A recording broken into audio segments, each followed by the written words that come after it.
CNN.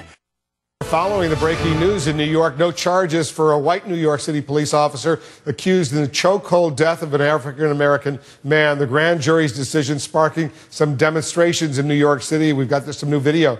Some pictures coming in from Grand Central Station in New York. People are lying down. They're calling it a die-in. You can see that still photo right there at Grand Central Station in Manhattan. Let's get a different perspective. Republican Congressman Peter King of New York is joining us.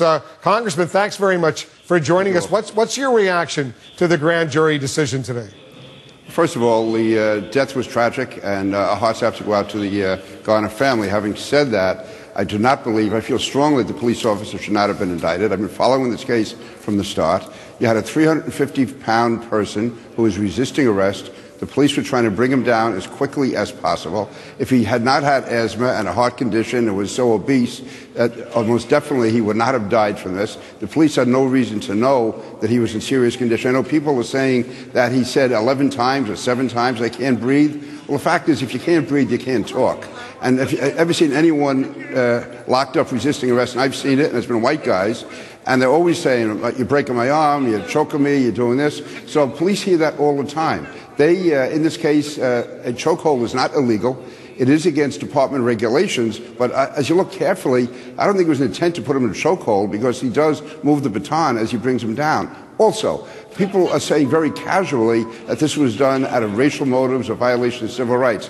There's not a hint there that anyone used any racial epithet, and also what's not mentioned is the senior officer on the spot who was there at the location was an African-American female sergeant. So I don't know where the racial angle comes in. I have no doubt if that was a 350-pound white guy, he would have been treated the same. And the reason the police were there is Tompkinsville is primarily a minority area. The local business people were complaining about Garner, who was constantly selling cigarettes outside their establishments, and he was creating a problem in the neighborhood. It was at the request of the community.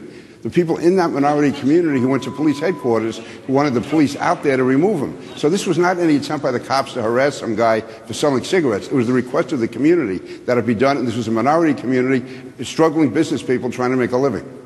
Chokeholds, I'm told they're banned by the New York City Police Department, Congressman. So I guess a lot of the question is, why isn't the police officer in this particular case, Daniel Pantaleo, being held accountable if, in fact, he did engage in that chokehold?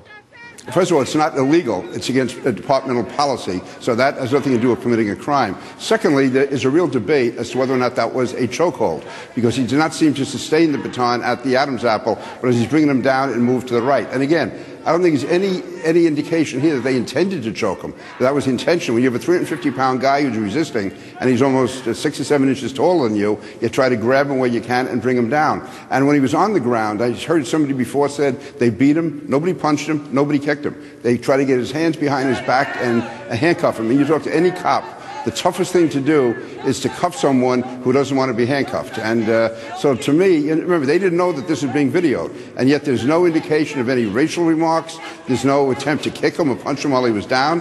All they try to do is cuff him. And to do that, you have to subdue someone and hold them quiet.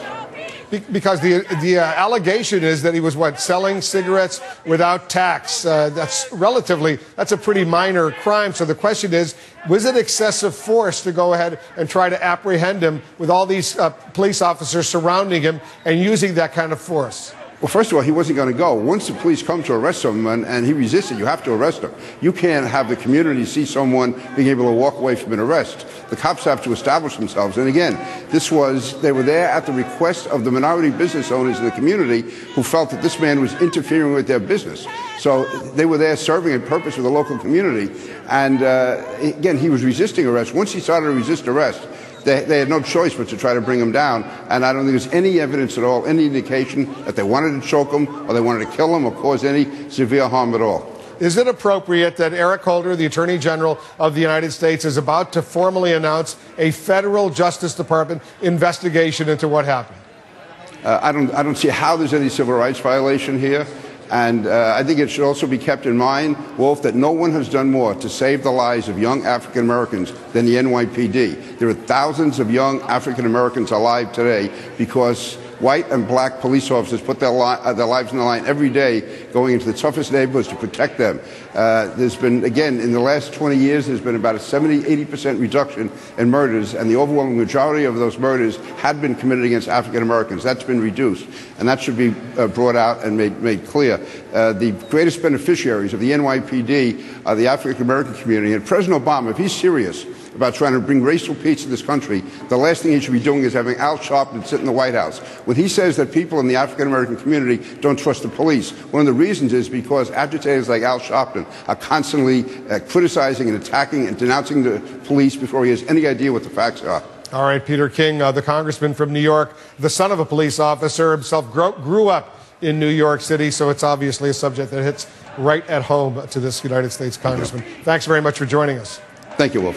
When we come back, we're going to hear from the President of the United States. What did he say today about this grand jury decision in New York?